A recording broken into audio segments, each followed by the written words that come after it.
Hello students, welcome to our channel UGT academics for English. My name is Labdhi Bhatia. मैं लेकर के आई हूँ आप सभी के लिए इंग्लिश का फुल फ्लैश कोर्स। चैनल पे जब आप प्लेलिस्ट में विजिट करेंगे तो आपको सारे के सारे चैप्टर्स की फुल डिटेल्ड एक्सप्लेनेशंस की वीडियो मिल जाएगी। इसी तरह एंड तक सारे चैप्टर्स अच्छे से समझने के लिए और एक्स्ट्रा प्रिपरेशन के लिए अभी सब्सक्राइब कीजिए और चैनल को फॉलो कीजिए। चलिए देखते हैं। सबसे पहले हमारा चैप्टर जो है वो है लेटर टू गॉड।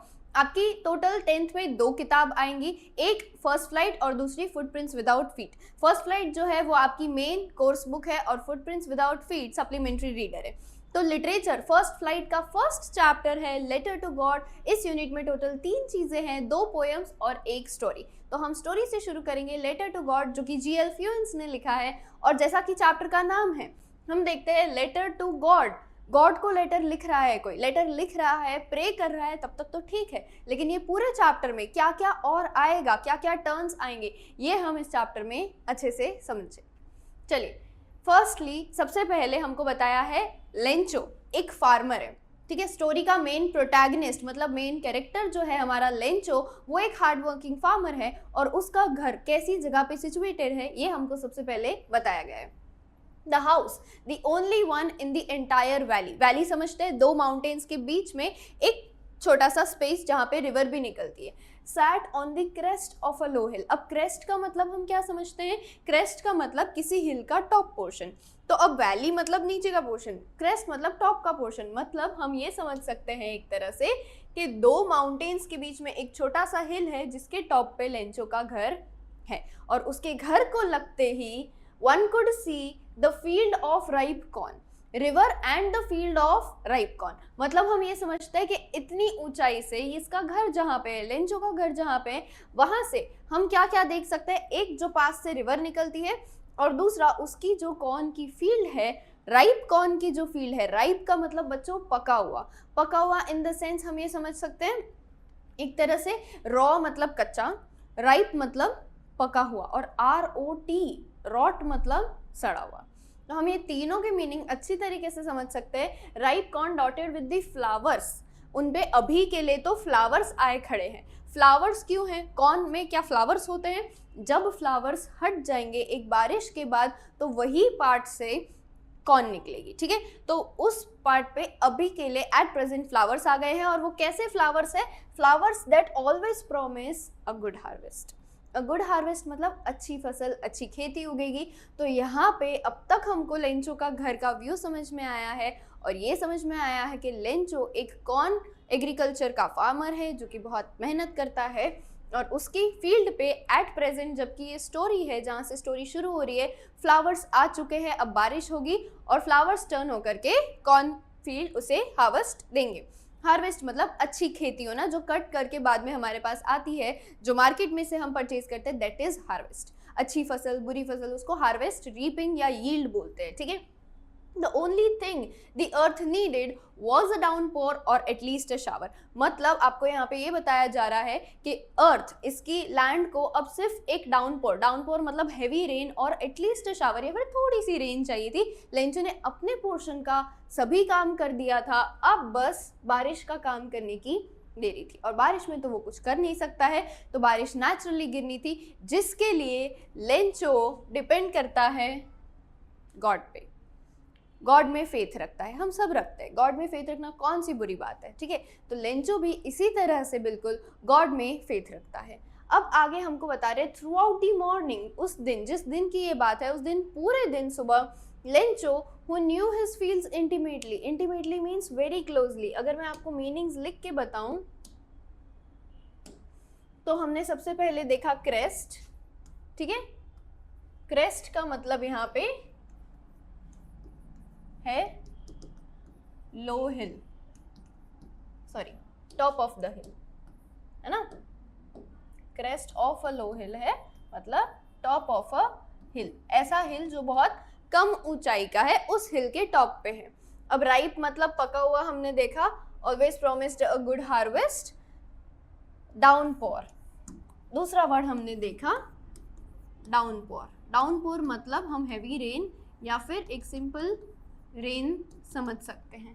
ठीक है, Throughout the morning, Lencho who knew his fields intimately. Intimately means very closely. जिसको अपनी fields के बारे में सब पता रहता था कि मैंने क्या काम किया है, कितना काम किया है, ठीक है, और इसका असर कैसा होगा। हमें भी तो पता रहता है कि हमने एग्जाम के लिए कितनी प्रिपरेशन करी है, हमारे इस सब्जेक्ट में कितने आएंगे और उस सब्जेक्ट में कितने मार्क्स आएंगे, क्या हम 90 स्कोर कर सकते हैं या हमारी कैपेसिटी ही 50-60 लाने की है, तो हमें और प्रिपरेशन करनी है, या अब तो पेपर हो गया हमारा 20 मार्क्स का तो छूट गया, तो 100 में से 80 ही आ सकते हैं अगर सब सही है फिर भी, ठीक है। तो ये चीज़ होती है इंटीमेटली, मतलब क्लोजली हमको पता है हमने क्या काम किया और अब हमको रिजल्ट कैसे मिलेंगे।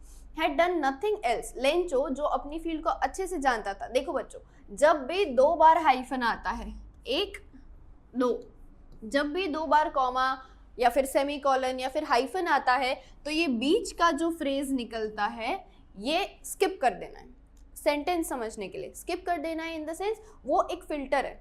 हम शॉपिंग करते हैं, फिर हम साइज डालेंगे, ब्रांड डालेंगे, प्राइस रेंज डालेंगे, क्वालिटी डालेंगे, कितने स्टार वाला चाहिए, ठीक है, रेटिंग्स डालेंगे। अच्छा, तो ये एक फिल्टर है जो आपके सेंटेंस में डाला गया है। आपका सेंटेंस लेंचो के बाद सीधा हैड पे ही आ रहा है, Lencho had done nothing else. अब समझ में आ रहा है? यस, अब बहुत अच्छे से समझ में आ रहा है। Through out that morning, comma, Lencho had done nothing else but see the sky towards the northeast। हमको हमारे पॉइंट्स मिल गए। लेंचो कौन है?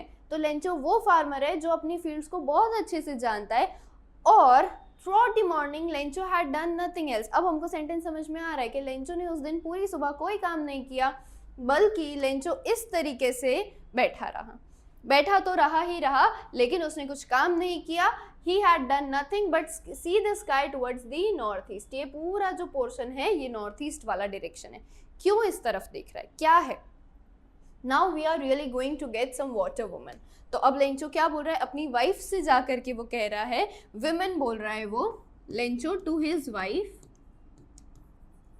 ठीक है, वो कह रहा है कि now we are really going to get some water. Water किसको बोल रहा है? ये रेन को बोल रहा है। मतलब अब हमको ज़रूर अच्छी बारिश मिलेगी। अच्छी बारिश मिलेगी तो अच्छी फसल होगी, अच्छी फसल होगी जिसको काट करके हमें अच्छे पैसे मिलेंगे। The woman who was preparing supper, हमारा 4th इंपॉर्टेंट वर्ड आया है सपर, है ना। सपर का क्या मतलब होता है? सपर का मतलब लास्ट या फिर main meal of the day. अब गांव की बात हो रही है, ठीक है, पहाड़ों की बात हो रही है, वहाँ पे उस जमाने में इलेक्ट्रिसिटी थी नहीं थी हमें नहीं पता है, तो हम ही कंसिडर कर सकते हैं कि दिन में लास्ट बार वो 6 बजे भी खा रहे, 8 बजे खा रहे या रात को 12 बजे खा रहे, लेकिन एक तरह से उनका डिनर या फिर उनने जो भी मेन मील किया है अपने दिन में वो तो रात का ही होता है, लास्ट फाइनल, ठीक है, final meal of the day, तो उनका वो मेन मील है सपर। और यहाँ पे फिर लिखा भी है कम फॉर डिनर, तो डिनर वर्ड सपर को ही कहीं ना कहीं डेडिकेट करते हैं। तो उस वुमन ने, उस वाइफ ने भी यही बोला, यस गॉड विलिंग। अब यहाँ पे हमको हमारा पहला स्टेटमेंट मिल जाता है जब वो लोग अपनी फेथ शो कर रहे हैं। हम भी बेसिक लाइफ में यही बोलते हैं, माता जी की कृपा है, भगवान की, महादेव की, हनुमान जी की, ठीक है, जो भी हम बोलते हैं, हमारे यहाँ भी यही माना जाता है और हर धर्म में भगवान में फेथ होती है। यहाँ पे भी इनकी फेथ दिखाई दे रही कि भगवान चाहेंगे तो ज़रूर बारिश होगी, क्यों बारिश नहीं होगी, ठीक है, यस गॉड विलिंग। तो यहाँ पे हमको उनकी फेथ सबसे पहली बार पता चलती है। द ओल्डर बॉयज, अब उनकी फैमिली के बारे में बात हो रही है। हमें पता चला एक लेंचो है, एक उसकी वाइफ है, ठीक है। अच्छा, द ओल्डर बॉयज, बॉयज लिखा है यानी एटलीस्ट 2 ओल्डर बॉयज, ठीक है, were working in the field. जितने भी एटलीस्ट 2 और मोर उसके बॉयज थे तो वो सब फील्ड में काम कर रहे थे। लेंचो बैठा हुआ था, फील्ड में बॉयज काम कर रहे थे। while the smaller ones were playing near the house। और जो छोटे बच्चे थे, that also, यहाँ पे लिखा नहीं है बॉयज लेकिन वंस लिखा है, तो हम कंसिडर करेंगे कि गर्ल मेंशन नहीं की है। गर्ल अभी के लिए हमको पता भी नहीं है। At least 2 small children means we know at least 4 children are there. Fine, इनको कैसे पूछा नहीं जाएगा कभी भी एग्जाम में, वैसे भी हम एग्जाम पॉइंट ऑफ व्यू से अभी के लिए तो प्रिपरेशन नहीं कर रहे हैं, लेकिन जब आप ये पढ़ते हैं तो आपको ये एक समझ में आने वाली बात है कि at least 4-5 childrens are there, fine, were playing near the house until the woman call to them all. छोटे बच्चे खेल रहे थे, बड़े बच्चे काम कर रहे थे, और फिर वुमन ने, मतलब वाइफ ने, लेंचो की वाइफ ने सबको बुलाया कम फॉर डिनर। और इसमें पूरे में हमको ये सीन पता चलता है। Fine, okay, next, it was during the meal that just as Lencho had predicted, जैसा कि लेंचो ने प्रिडिक्ट किया था। प्रिडिक्ट मतलब, प्रिडिक्ट का एक सिनोनिम क्या बता सकती हूँ मैं, फोरसीन या फिर फोरकास्ट, अज्यूम कर लेते हैं ना पहले से और वही होता है। तो big drops of rain began to fall, तेजी से बारिश शुरू हो गई इन द नॉर्थ ईस्ट, और जैसे कि लेंचो ने सोचा था बिल्कुल नॉर्थ ईस्ट की तरफ से ही बादल आए, ठीक है। In the north east huge mountains of clouds could be seen approaching, approaching मतलब आते हुए, कमिंग एक तरह से हम लिख सकते हैं, ठीक है। अप्रोच मतलब कहीं जाना, कहीं आना, तो यहाँ पे अप्रोचिंग मतलब हम कमिंग लिख सकते हैं, कमिंग टू अस, ठीक है। The air was fresh and sweet, माहौल पूरा, सीधी बात है बारिश हो रही है तो air was fresh and sweet. The man went out, यहाँ पे मैन कौन है, हमारा हार्ड वर्किंग फार्मर लेंचो, ठीक है। यहाँ पे लेंचो को द मैन बोल रहे हैं। The man went out for no other reason, वो किसी और काम से अपना एग्रीकल्चर को चेक करने के लिए फील्ड को नहीं, than to have the pleasure of feeling the rain on his body, the rain on his body and when he return. अच्छा, तो अब वो बाहर किसी काम से, कोई फील्ड के काम से नहीं गया था कि बारिश आई है तो चलो इतना सा काम, उसका पूरा काम खत्म हो चुका था, अभी के लिए तो खत्म हो चुका था, पर वो क्यों गया, to have the pleasure of feeling the rain on his body, वो बस बारिश में भीगने गया था क्योंकि वो बहुत ज़्यादा खुश था अपने काम से, एटमॉस्फेयर से, क्लाइमेट से, और अब तो रेन से और अपनी फील्ड से वो बहुत ज़्यादा खुश था। जब वो वापस आया तो हाईलाइट करेंगे, इंपॉर्टेंट लाइन है, ठीक है। When he returned, he exclaimed, "These aren't raindrops falling from the sky. They are new coins." They are what? They are new coins. उसने क्या किया, क्या बोला उसने कि ये तो बारिश में बारिश की बूंदें नहीं बरस रही, ये तो कॉइन्स बरस रहे हैं। The big drops are 10-cent pieces and the little ones are 5s. इस तरीके से लेंचो ने एक कंपैरिजन को हम अपनी आम भाषा में, इंग्लिश की भाषा में बच्चों क्या कहते हैं, हम कहते हैं इसे मेटाफर। वैसे पोयम के लिए यूज किया जाता है, लेकिन ये क्लियर मेटाफर हो रहा है। क्यों मेटाफर हो रहा है कि ड्रॉप्स को बताया जा रहा है कॉइन्स, ठीक है।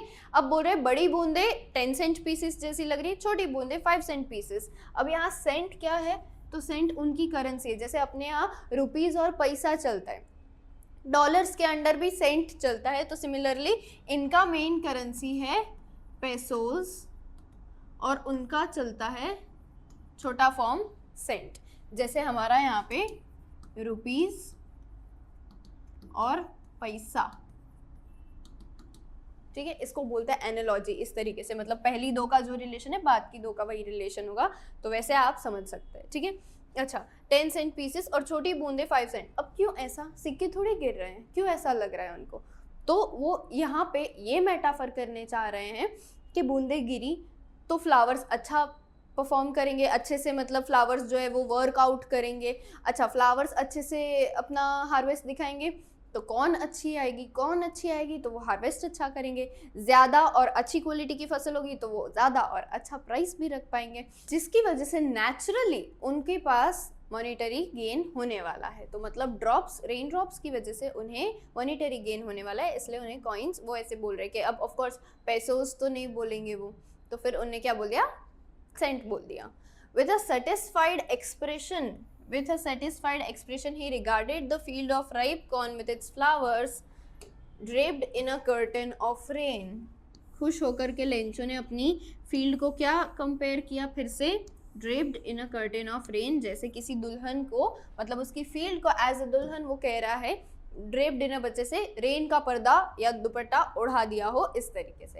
आई होप आपको यहाँ तक सब कुछ समझ में आ रहा है। वो बहुत खुश हो गया था और ऐसे अप्रोच कर रहा था, ठीक है। यहाँ पे क्लाउड्स आते दिखाई दे रहे थे और लेंचो बहुत ज़्यादा खुश हो गया था, सिर्फ बारिश में भीगने के लिए वो वहाँ गया था, बट उसकी खुशी यहीं तक थी।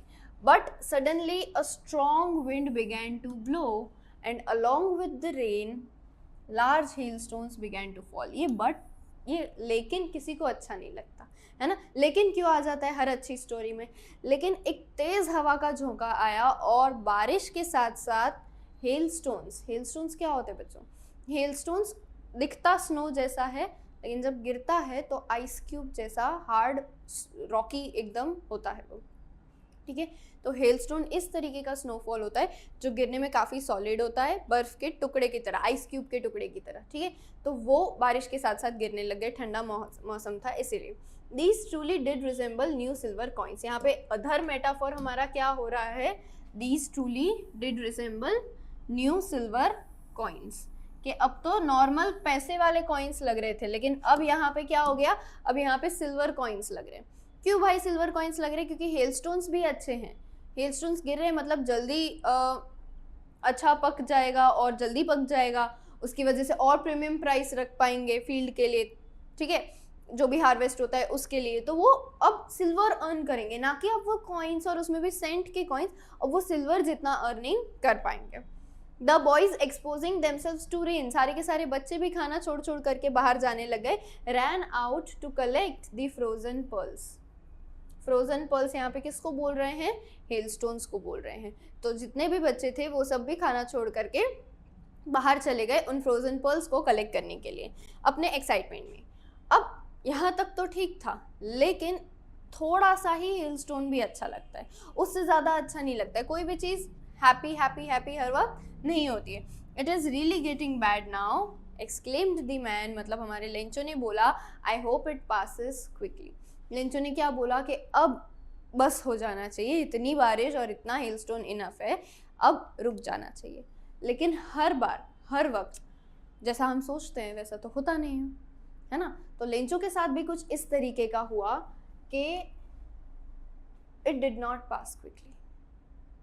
उसका जो भी पूरा वहाँ पे सेटअप था, उसने जो फील्ड इतनी मेहनत करी थी उस पे हेलस्टोन्स गिरे वो खुश हुआ, रेन गिरी वो खुश हुआ, लेकिन हेलस्टोन्स एक लिमिट तक अच्छे लगते हैं और वो फॉर एन आवर वहाँ पे रहे, पूरे 1 घंटे के लिए। उसके बाद भी हेलस्टोन्स, बारिश, तेज़ बारिश, स्लो बारिश चलता ही रहा, जिसकी वजह से the hail rain on the house, the garden, the hill side, the cornfield, on the whole valley, पूरे पे ही। अब बारिश है, ऐसा तो होगा नहीं कि बस इतने पे गिरते हैं बाकी उसकी फील्ड छोड़ देते हैं, ये तो होगा नहीं। पूरे वैली पे, पूरे पहाड़ पे, हर जगह वो बारिश गिरी है। The field was white as if covered in salt. अब यहाँ पे ये कंपेरिजन जो आपकी स्टोरी में किया गया है, इसके 2 मतलब है। एक ऑफ कोर्स कलर की वजह से वाइट बोल रहे, तो भाई शुगर क्यों नहीं बोल रहे, कॉटन क्यों नहीं बोल रहे, सिर्फ सॉल्ट ही क्यों बोला जा रहा है। तो एक एग्जाम्पल लेते हैं सॉल्ट का, कि जब खाना बनता है घर में तो बिना सॉल्ट का क्या बन सकता है, नहीं बन सकता है। क्या थोड़ा सा सॉल्ट होगा तो अच्छा लगेगा, नहीं। जितना क्वांटिटी है फूड का उतना उसके अनुसार हम सॉल्ट डालते हैं और भी स्पाइसेस डालते हैं। मम्मी से अगर आप ये बात डिस्कस करें कभी कि मम्मा आज बिना सॉल्ट का खाना बनाओ, तो फिर सबका रिएक्शन देखने जैसा होगा, अच्छा ही है ठीक है, पर सॉल्ट होगा तो मज़ा आएगा, ठीक है। फीका खाना भी काफ़ी सारे फास्टिंग में खाया जाता है, लेकिन सॉल्ट होगा तो अच्छा लगता है, हम रूटीन में सॉल्ट वाला ही खाना खाते हैं।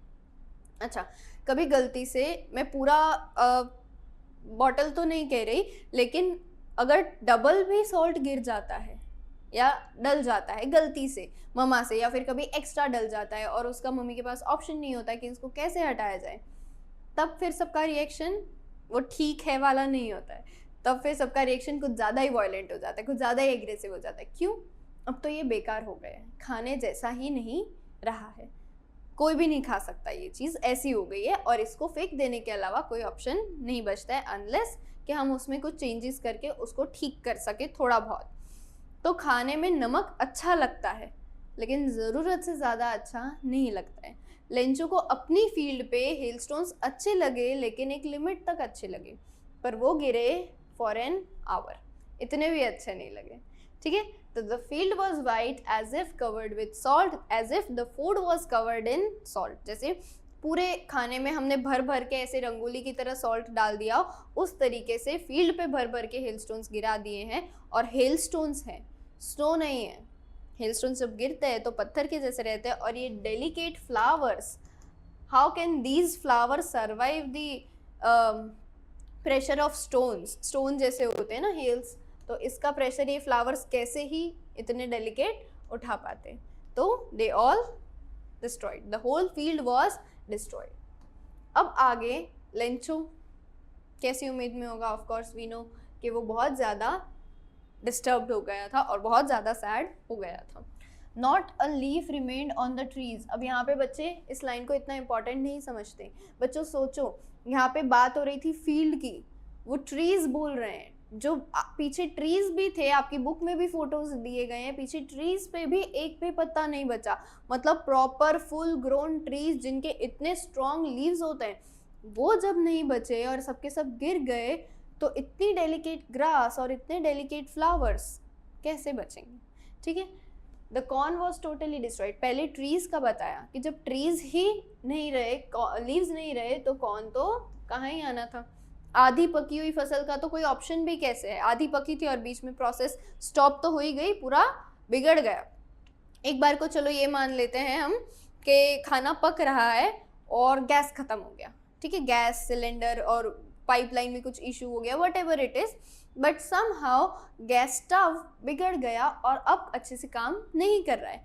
तो इस दौरान क्या होगा कि खाना आधा पका है, फिर जब भी हम उसका रिपेयरिंग करेंगे फिर से पक सकता है। अब वही समझ लो कि खाना जल गया पूरा ही, या फिर खाने में कुछ ऐसा डल गया जो नहीं, जैसे दूध फट गया, तो अब उसका तो कोई ऑप्शन नहीं बचता है, उस पर्टिकुलर प्रोडक्ट के लिए तो नहीं बचता है। उसकी हम कोई थर्ड प्रोडक्ट बनाए तो वो अलग बात है, लेकिन ये वाली जो प्रोडक्ट है, ये जो हार्वेस्ट अब रहा, हार्वेस्ट तो करने के लिए कुछ रहा ही नहीं, लेकिन ये तो अब ग्रेजिंग में भी नहीं दे सकते, ना ही इसका और कोई उपाय हो सकता है। The flowers were gone from the plants. Plants में से सब फ्लावर्स एकदम सड़ चुके थे, खत्म हो चुके थे। Lencho soul was filled with sadness. Lencho बहुत ज़्यादा सैड हो गया था। When the storm had passed, he stood in the middle of the fields and said to his sons, a plague of locust would have left more than this. कि इससे ज़्यादा तो ये बहुत इंपॉर्टेंट लाइन है children, a plague of locust would have left more than this.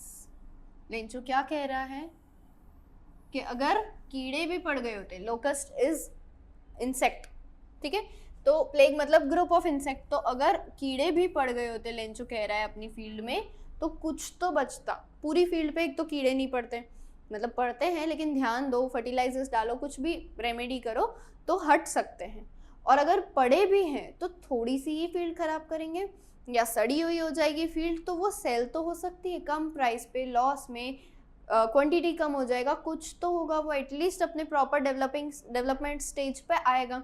लेकिन यहाँ पे the hell has left nothing. वो कह रहे हैं कि यहाँ पे हेल ने कुछ भी नहीं छोड़ा, क्योंकि हेल पूरी वैली पे एक साथ पूरा खराब कर चुकी है। This year we will have no corn. और अब इस साल के लिए उनके पास कोई कॉर्न नहीं बचा है। कॉर्न नहीं बचा है तो वो सेल क्या करेंगे, सेल क्या करेंगे तो वो अर्न क्या करेंगे, ये बात हो गई थी। That night was a sorrowful one. Fine, that night was a sorrowful one for everyone, especially Lencho के लिए। उस दिन वो बोल रहे थे all our work for nothing, उनका सारा का सारा काम खराब हो गया। Then he said there is no one who can help us. सब लोग आपस में बात कर रहे थे कि ऐसा तो कोई है ही नहीं, कोई नेबर नहीं, कोई रिलेटिव नहीं जो हमारी हेल्प कर सके मॉनिटरी या किसी भी और ऑप्शन के साथ, ठीक है। We will all go hungry this year. और उनकी बातें कैसी हो गई कि हम सब इस बार भूखे रहेंगे और इसी तरह हमको, मतलब हम सर्वाइव भी कैसे करेंगे, ये वाली बात हो रखी थी। तो ये फाइनली यहाँ पे आपका पार्ट 1 जो है वो खत्म होता है। आई होप यहाँ पे समझ में आ रहा है आपको अच्छे से। ओरल कॉम्प्रिहेंशन चेक आपकी बुक के ही क्वेश्चंस हैं, तो चलिए एक बार साथ में डिस्कस कर लेते हैं। आगे बढ़ने से पहले ये जान लेते हैं कि यूजीटी ने वॉरियर बैच लाई है, जिसमें मैथ, साइंस, इंग्लिश और एसएसटी के सब चैप्टर्स के डिटेल्ड एक्सप्लेनेशंस रिकॉर्डेड लेक्चर्स के रूप में और हैंड रिटन नोट्स मिल जाएंगे। इसके अलावा आपके रेगुलर टेस्ट लिए जाएंगे, जिससे आपका अंडरस्टैंडिंग लेवल और परफॉर्मेंस लेवल की जानकारी हो। ये 4 सब्जेक्ट्स की पूरे साल की कमिटमेंट आपको सिर्फ 2999 रुपीज़ में अवेलेबल होगी, जो कि आप प्ले स्टोर पे यूजीटी और ऐप स्टोर पे, मतलब आईफोन यूजर्स के लिए माई इंस्टीट्यूट नाम के एप्लीकेशन में देख सकते हैं। और फर्दर डिटेल्स की क्वेरीज अगर हैं तो आप स्क्रीन पे दिए नंबर पे कॉल भी कर सकते हैं। सबसे पहले what did Lencho hope for?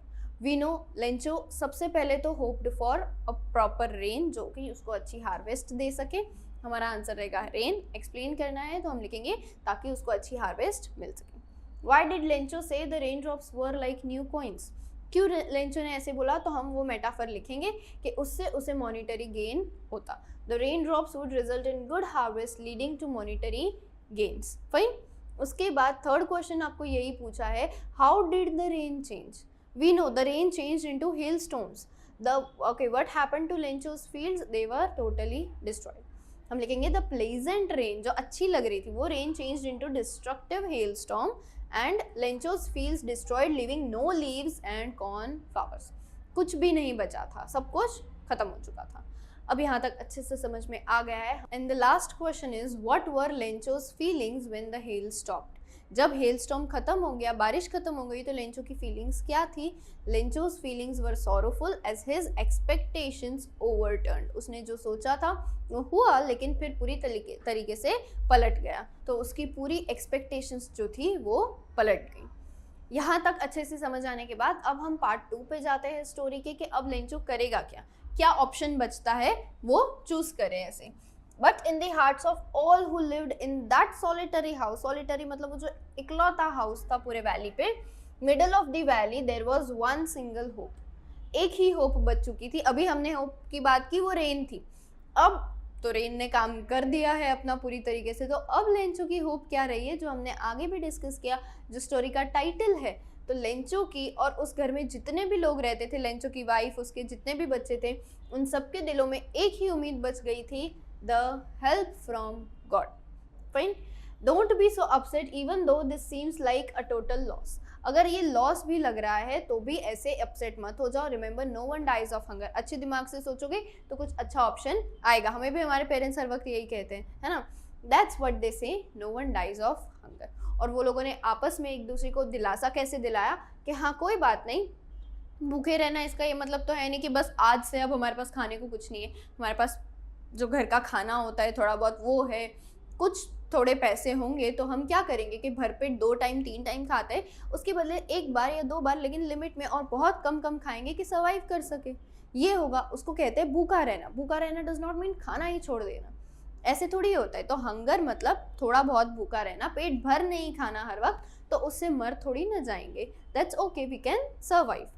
All through the night, Lencho thought only of his one hope, the help of God, whose eyes, as he had been instructed, जिनकी आईज मतलब गॉड की आईज जैसा लेंचो को बताया गया है, see everything even what is deep in one's conscience. Conscience सबका अपना अपना होता है। अच्छा, कॉन्साइंस का मतलब सही या गलत की समझ होना। तो यहाँ पे बोला जा रहा है कि सबके अपने अपने सोच में कुछ सही कुछ गलत होता है, लेकिन लेंचो उसके कॉन्साइंस में तो और कोई बात ही नहीं है। God see everything. Yes, we also know God see everything, but we do not blame or we do not depend upon God for everything. कि हमें कुछ नहीं करना, बस भगवान करेंगे जो करेंगे। ये चीज़ तो प्रैक्टिकली नहीं होती है कि हम अपना बिजनेस छोड़ के, काम छोड़ के हम ऐसे बैठ जाएं, ठीक है, गॉड को ब्लेम करके। Lencho was an ox of a man. अब दोनों तरीके से Lencho was an ox. He was hard working also like an ox, and he was mentally also like an ox, working like an animal in the fields, but still he knew how to write. Lencho को पता था लिखना कैसे है। Fine. The following Sunday at daybreak, daybreak का मतलब ज़्यादातर बच्चे गलत समझ बैठते हैं। daybreak does not means day में जब ब्रेक आता है रिसेस वाला टाइम। daybreak मतलब जब नाइट ब्रेक होकर के डे बनती है, मतलब early morning. Fine. This does not means recess. तो लेंचो ने क्या किया, अगले ही संडे सुबह सुबह ही began to write a letter. वो पढ़ा लिखा नहीं था, एजुकेटेड नहीं बोल सकते, लेकिन he knew how to read and write. उसको लेटर्स लिखना और पढ़ना, मतलब अक्षर वर्ड इतना बेसिक आता था। He himself would carry to town and place in the mail. और उस लेटर में वो कोई भी रिस्क नहीं लेना चाहता था, क्योंकि उसे पता था कि इसमें मुझे ही सब काम करना रहेगा और मैं कोई भी टाइप का रिस्क नहीं लेना चाहता हूँ। तो उसने एक लेटर लिया और वो खुद जा कर के प्लेस करके आया। It was nothing less than a letter to God. वो चीज़ क्या थी, किसको लेटर लिख रहा था? कोई लोन वाले को, कोई फ्रेंड को, कोई रिलेटिव को, किसी बैंक को? No, it was a letter to God. It was nothing less than a letter to God. वो गॉड को लेटर लिख रहा था। लेट्स सी उसने क्या लिखा है गॉड के लेटर में। गॉड, ही रोट, उन्हें सबसे पहले तो सैल्यूटेशन दिया। if you don't help me, my family and I will go hungry this year.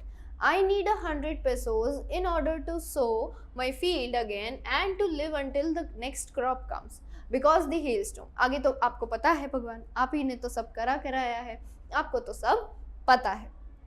तो फिर वो क्या कर रहे हैं यहाँ पे, गॉड से हेल्प भी नहीं, कुछ भी नहीं, वो सीधा गॉड से डोनेशन मांग रहे हैं कि आप मुझे दे दो, मैं तो आप ही का बच्चा हूँ, मैं कौन सा लौटाऊंगा भी नहीं तो आपको चल जाएगा, आपके पास तो इतने सारे पैसे हैं.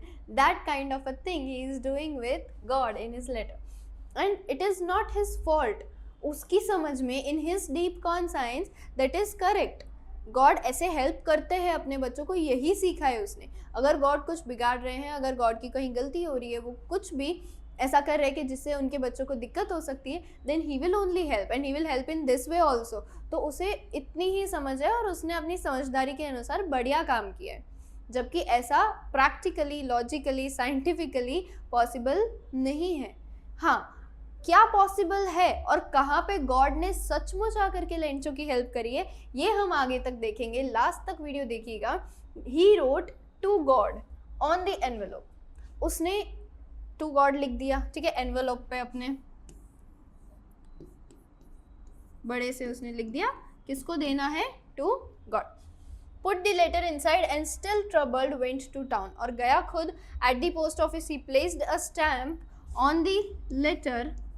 एक स्टैम्प उसने लिया और लेटर पे लगाया and dropped it into the mailbox. Mailbox में डाल दिया, ठीक है. अब आगे, when the post office employees found the letter, one of the employees who also worked, who was a postman also, मतलब वहाँ पोस्ट ऑफिस में भी काम करते थे और डिलीवरी बॉय भी वही थे, तो उनने also helped at the post office, went to his boss laughing. तो वो हंसते हंसते मजाक उड़ाते गए. सीधी बात है, कोई क्यों ही सीरियस होगा, ठीक है, मजाक उड़ाते गए heartily and showed him the letter to God. उन्हें बोला क्या करूँ मैं इसका, कहाँ ले जाऊँ ये लेटर, है ना, किसको दूँ मैं ये letter. I have never seen the actual house of God. तो यहाँ पे आगे वो ऐसे आकर के हंसने लग गए, ठीक है. अब never in his career as a postman had he known that address. The post master, जो पोस्ट मास्टर था वो भी एक फैट पर्सन था, फैट एंड एमिएबल. एमिएबल मतलब इजी गो, जॉली नेचर का फनी पर्सन था. Also broke out laughing. वो सब हंसने लगे. But the fat person, the boss, postmaster जो था, he immediately turned serious and tapping the letter on his desk, उसको बार बार ऐसे करते हुए, क्या बात है, तारीफ करी, ठीक है. What faith, I wish I had the faith of the writer of this letter, of the man who wrote a letter starting up with a correspondence with God. Correspondence मतलब बातचीत, चैटिंग. ये तो सीधा मेल के through, post office के through, ये तो भगवान से चैटिंग ही शुरू करे. इतनी फेथ हो और अकॉर्डिंग टू फेथ अगर भगवान ऐसे हेल्प करते हैं तो मैं कहाँ पहुँच जाऊँ और सभी लोग कितने तरक्की में आगे हो जाए, है ना. तो वो उसकी तारीफ़ करने लग गए, लेंचो की तारीफ़ करने लग गए. क्यों? क्योंकि वो ऐसे समझते थे कि इतनी ज़्यादा फेथ, मतलब ये इंसान बहुत ज़्यादा इनोसेंट है और क्या ही पूछा होगा, कोई जवाब मांगा होगा, नौकरी नहीं मिल रही, शादी के लिए कोई नहीं मिल रहा, या फिर प्रॉब्लम्स कब ख़त्म होगी, hospital, bank, anything but an answer from God. तो उनने सोचा कि हम इसको हेल्प करते हैं. He immediately turned serious and thought that we will help.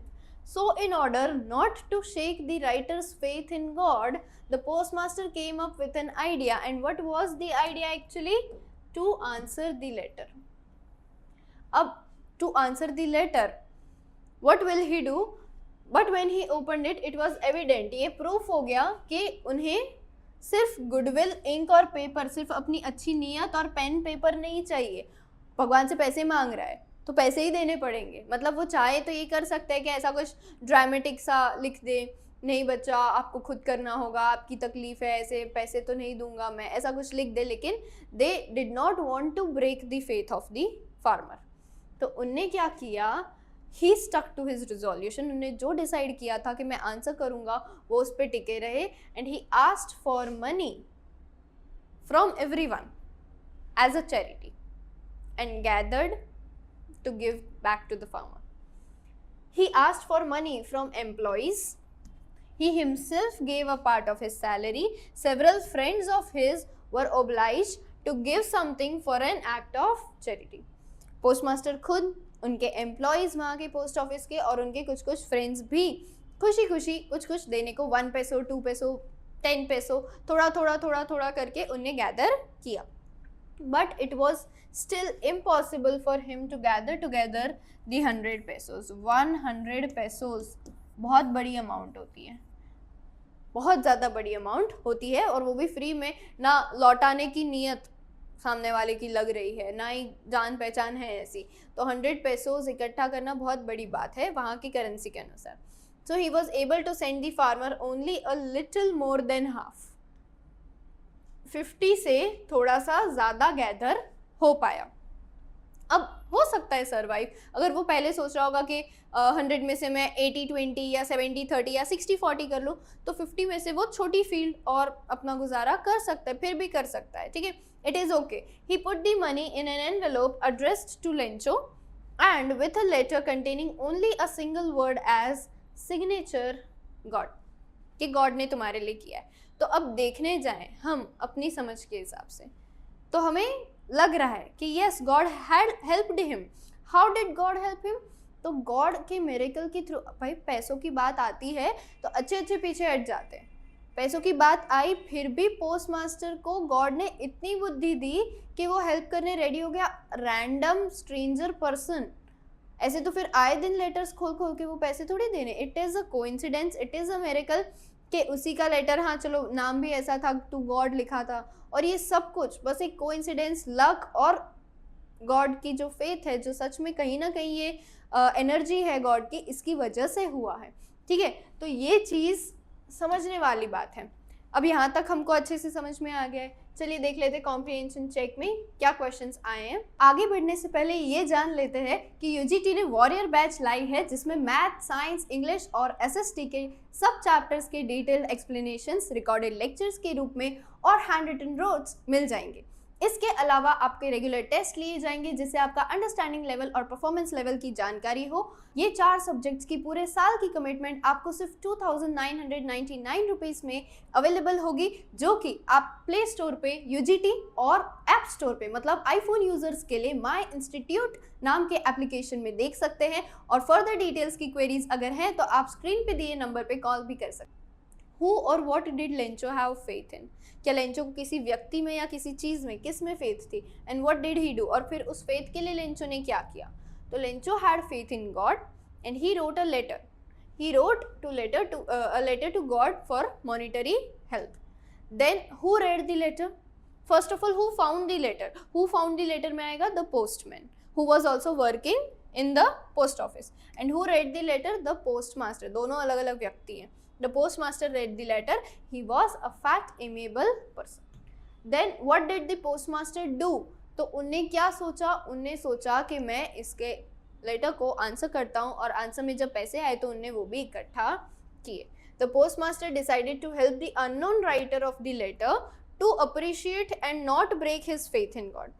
Although he knew that he need pesos to answer the letter, he stuck to his resolution, and that is the main thing और main help from God. Fine.